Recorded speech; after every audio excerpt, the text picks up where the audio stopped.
Terima kasih pemirsa, Anda masih bersama kami Damen Saku yang mengangkat tema yang sangat menarik sekali berkaitan bagaimanakah kita mampu melahirkan generasi Islami. Generasi Islami adalah generasi yang mewarisi bumi ini. Bagaimanakah penjelasannya? Kiai Abdul Wahab, silakan.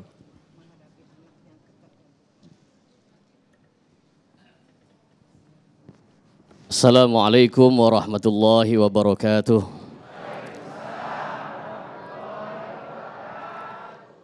Alhamdulillahilladzi an'amana binikmatil iman wal islam.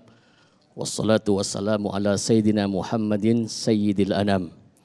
Apa ba'du yang saya muliakan para guru-guru kita, Ustadz Tata dan Ustadzah Aini, serta Ustadz Agung Izul Haq. Ibu-ibu, bapak-bapak gimana? Sehat?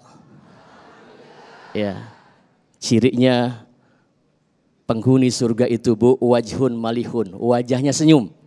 Senyum, jangan cemberut aja. Kita lagi ngaji nih.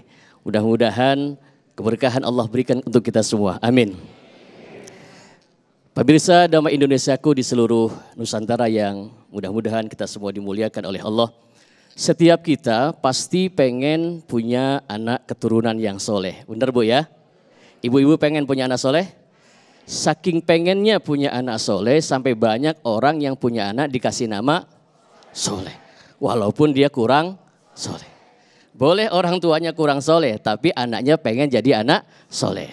Setiap kita pengen punya anak soleh. Jangankan kita manusia biasa. Nabi Ibrahim alaihi salam adalah seorang nabi yang punya julukan Khalilullah. Khalilullah itu bu, berarti seorang yang cintanya mendarah daging hanya untuk Allah. Khalil berasal dari kata takhalli. Takhalli itu manusia yang cintanya mendarah daging hanya untuk Allah. Cinta kepada anaknya tidak mampu mengalahkan cinta Nabiullah Ibrahim kepada Allah. Cinta kepada istrinya tidak mampu mengalahkan cinta Nabiullah Ibrahim kepada Allah. Cinta Nabiullah Ibrahim, jika dikasih nomor 1 sampai dengan 1000, maka cintanya hanya untuk Allah subhanahu wa ta'ala. Saya mau tanya sama ibu-ibu nih. Ibu-ibu cinta nggak sama Allah? Jawab yang kompak, cinta nggak sama Allah? Sama duit? Paling doyan. Segini hebatnya Nabi Ibrahim alaihissalam, di dalam doanya selalu memanjatkan Rabbi habli minas solihin. Rabbi habli minas solihin. Ya Allah, anugerahkanlah kepada kami anak-anak keturunan, cucu-cucu yang soleh dan soleha. Mengapa? Karena kalau kita bisa mencetak anak kita menjadi anak soleh, maka orang tua selamat dunia akhirat. Amin. Saya mau cerita boleh sedikit aja bu ya. Ada hikayat. Satu ketika Nabi Musa alaihissalam disebut dengan kalimullah, manusia yang bisa berbicara dengan Allah.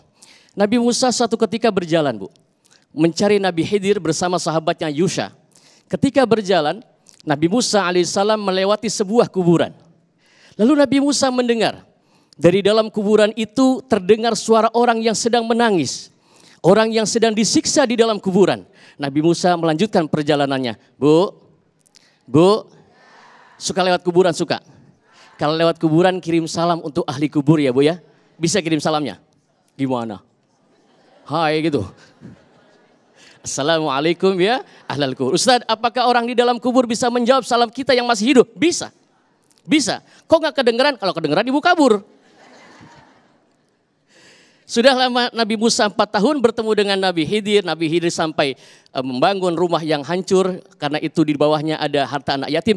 Nabi Musa kembali mau ke rumah. Kebetulan lewat jalan yang sama dan melewati kuburan yang sama. Begitu lewat kuburan Nabi Musa berhenti. Kenapa? Sepi kuburannya. Nggak ada orang nangis, nggak ada orang menjerit. Nabi Musa minta kepada Allah, ya Rob, aku minta dibukakan kuburan ini. Pengen tahu. Lagi saya lewat pertama 4 tahun yang lalu, ini kuburan ada suara orang menangis.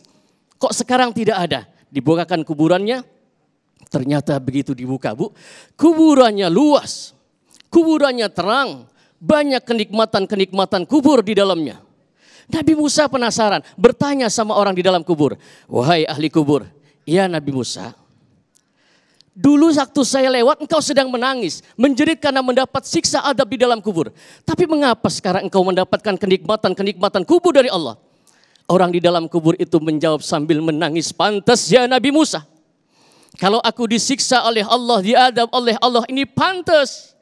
Karena ketika hidup saya cuma nabung dosa dan maksiat, Bu. Bu, Ibu merasa banyak dosa enggak?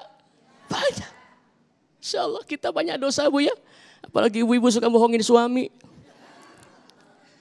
Ketika aku hidup sering menabung dosa-dosa dan maksiat. Pantas kalau aku diadab di dalam kubur ini. Tapi untungnya ya Nabi Musa, untungnya. Ketika aku meninggal dunia, aku meninggalkan seorang istri yang sedang hamil tua. Untungnya istriku wanita solehah. Biasanya kan begitu ya Bu ya. Kalau istrinya soleh, rajin majelis ilmu, rajin majelis taklim, suaminya rajin begini. Itu biasa. Ada yang suaminya zalim, durjana, Fir'aun, punya istri Asia, seorang wanita solehah. Begitu dalam kehidupan kita, yang menjadi musuh di dalam kehidupan kita, bukan orang yang ada di luar rumah tangga kita, justru anak-anak kita. Kalau kita salah didik, bahkan bisa menjadi musuh, bukan hanya musuh di dunia, yang terberat kalau anak menjadi musuh di akhirat. Na'udzubillah. Aku meninggalkan seorang istri yang sedang hamil tua ya Nabi Musa. Istriku wanita solehah. Tambah besar hamilnya, dielus-elus ini jabang bayi. Sebagaimana firman Allah di dalam Al-Quran. Falamma taghasyaha hamalat hamlan khafifan famarras bih. Falamma asqalas da'awallaha rabbahuma. La'in ataitana salihan lanakunanna minasyakirin. Allah perintah tuh untuk ibu-ibu yang sedang hamil. Hamilnya tambah berat, didoakan anaknya. Da'awallaha rabbahuma. Pengen punya anak soleh, anak sejak dalam kandungan, Islam memerintahkan doakan anaknya. Bang, jabang bayi besok gede jadi orang soleh ya, jangan kayak babak lu. Jadi anak soleh, didoakan anaknya. Lain ataitana solihan. Agar anak yang keluar kelak menjadi anak yang soleh. Doa orang tua mustajab luar biasa. Pemirsa Damai Indonesiaku dimanapun berada. Lalu yang kedua, setelah anak itu lahir, Islam mengajarkan bagaimana cara mendidik anak yang terbaik. Kita ikut kepada Nabi Ibrahim alaihissalam. Apa? Nabi Ibrahim ketika meninggalkan istri dan anaknya di sebuah lembah yang tandus kering kerontang. Biwadin ghairi dzar'in inda baitikal muharram. Inda baitikal muharram. Anak yang pertama dididik untuk kenal dengan masjid. Untuk kenal dengan masjid.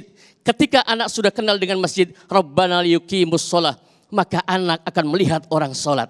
Anak-anak kecil di masjid biarkan dia ikut. Biarkan dia melihat orang tuanya sholat. Karena itu adalah karakter Islam yang patut dicontoh oleh anak-anak. Bukan pembelajaran di sekolah. Bukan pembelajaran di pondok pesantren. Tapi yang pertama dilihat apa yang orang tuanya lakukan. Bu, mudah-mudahan anak-anak kita dijadikan oleh Allah sebagai anak yang soleh dan solehah. Amin. Tapi sebaliknya kalau kita salah didik anak-anak kita, awas. Al-Quran sudah mengatakan ada anak-anak di dalam neraka. Mereka menangis menuntut keadilan kepada Allah. Mereka berkata, wa qalu rabbana inna ata'na sadatana wa kubara'ana fa'adalluna sabila. Ya Rabb, jangan hanya saya yang engkau siksa di dalam neraka ini. Saya bisa masuk neraka gara-gara emak saya sibuk kondangan. Saya tidak sholat dibiarkan. Saya tidak mengaji dibiarkan. Saya tidak puasa dibiarkan, sehingga saya besar meninggal masuk neraka. Saya menuntut keadilan agar mereka orang-orang tua kami diseret bersama-sama kami ke dalam neraka. Na'udzubillah. Allahul muwaffiq ila aqwamit thoriq. Assalamualaikum warahmatullahi wabarakatuh. Waalaikumsalam warahmatullahi wabarakatuh. Terima kasih banyak kepada Kiai Abdul Wahab atas penjelasannya. Sangat luar biasa bahwa bagaimana cara kita menciptakan generasi yang unggul, generasi Islami, yaitu dimulai dari unit terkecil yaitu keluarga, dari ibu dan ayah. Masya Allah. Dan pemirsa di sebelah saya sudah ada jamaah yang ingin bertanya dengan ibu siapa ibu? Dipakai mic. Ibu Titin. Ibu Titin. Baik, silakan disampaikan pertanyaannya. Bismillahirrahmanirrahim. Assalamualaikum warahmatullahi wabarakatuh. Kepada Ustazah dan Ustaz kami mohon, pertanyaannya adalah bagaimana apabila kita sebagai orang tua menghadapi anak yang sudah terlanjur kegemarannya HP atau gadget dan sebagainya tidak bisa dikendalikan. Sampai dia melupakan ngaji, sholat dan belajar dan sebagainya. Gimana cara kita menghadapi anak yang seperti itu yang sudah terlanjur ketergantungan dengan handphonenya. Terima kasih. Assalamualaikum warahmatullahi wabarakatuh. Waalaikumsalam warahmatullahi wabarakatuh. Masya Allah, pertanyaan luar biasa Ustadz, Ustazah dan Kiai, dan saya yakin pemirsa jamaah di sini dan juga pemirsa di rumah mempunyai pertanyaan yang sama dengan Ibu Titin. Kita akan menjawabnya di segmen selanjutnya. Jangan kemana-mana, tetap bersama kami dalam Damai Indonesiaku.